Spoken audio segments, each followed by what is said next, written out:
കൊടകര മണ്ഡലം യൂത്ത് കോൺഗ്രസ് കമ്മിറ്റിയുടെ നേതൃത്വത്തിൽ ഗാന്ധി ജയന്തി ദിനാചരണത്തിന്റെ ഭാഗമായി കൊടകര ഗ്രാമപഞ്ചായത്തിലെ 1-ാം വാർഡിലെ കാവിൽപ്പാടം അങ്കണവാടിയിൽ ശുചീകരണ പ്രവർത്തനം നടത്തി.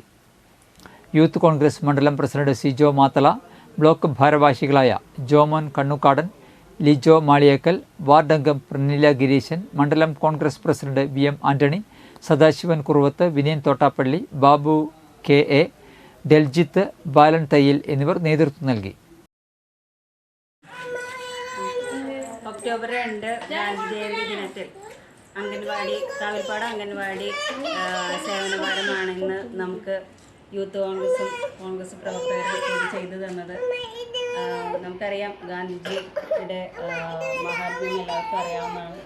ഇന്ത്യക്ക് വേണ്ടി വളരെയധികം പ്രവർത്തിച്ച മനുഷ്യനാണ്. അദ്ദേഹത്തിൻ്റെ ഈ ജന്മദിനത്തിൽ നമ്മുടെ കൊച്ചുമക്കൾക്കായി ഒരുക്കിയിരിക്കുന്ന ഈ ഇരിപ്പിടം വൃത്തിയായി സംരക്ഷണത്തോടെ പോകാൻ വേണ്ടി നമ്മളെ സഹായിച്ച യൂത്ത് കോൺഗ്രസിനും കോൺഗ്രസ് പ്രവർത്തകർക്കും ഈ അവസരത്തിൽ നന്ദി പറയുന്നു.